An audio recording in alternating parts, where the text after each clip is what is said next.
श्री स्वामी समर्थ परब्रह्म ग्रंथाचा भाग 149. स्वामींचा कीर्तीचा सुगंध वाऱ्यापेक्षाही अधिक वेगाने चहूकडे दरवळू लागला होता. त्यांनी केलेल्या चमत्कारांनी भक्तजन भारावून जात होते.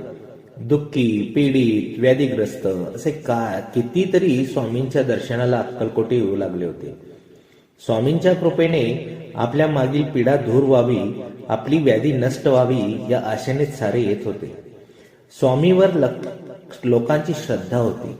स्वामींचे लोक भक्ती करू लागले होते. परंतु या गोष्टीला काही अपवादी होते.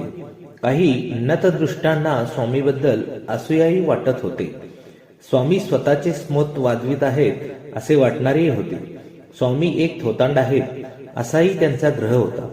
अशापैकी 5 वैष्णव ब्राह्मण होते. स्वतःला विद्वान आणि ज्ञानी समजणारे हे 5ही जण संधी मिळेल तेव्हा स्वामींचे निंदा नालस्ती करीत होते.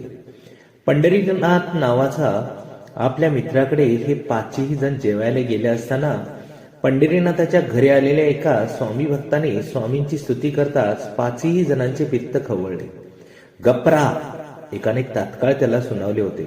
आमच्या समोर त्या संन्याशाची वाखाणी करू नकोस. दुसरा बोलला.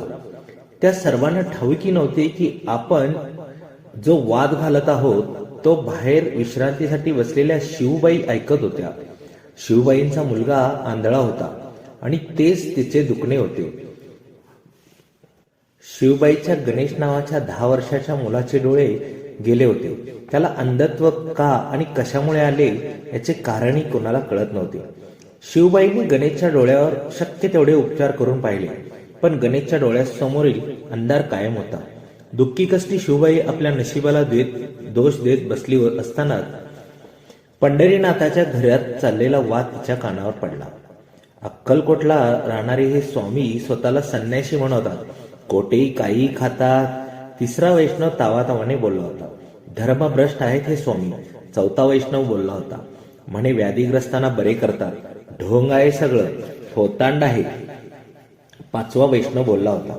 पण त्यांच्या बोलण्याने शिवबाईच्या डोक्यात वीज चमकली होती.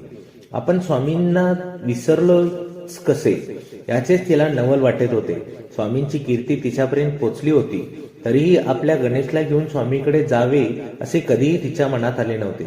परंतु त्या क्षणी वैष्णवाकडून स्वामींची निंदालास्ती ऐकून तिला प्रकर्षाने वाटले की हे वैष्णव स्वामीविषयी काहीही बोलू देत, पण आपल्याला श्री गणेशाला घेऊन स्वामींच्याकडे जायला हवे. यानंतरची कथा पुढील भागात. श्री स्वामी समर्थ. जय जय स्वामी समर्थ.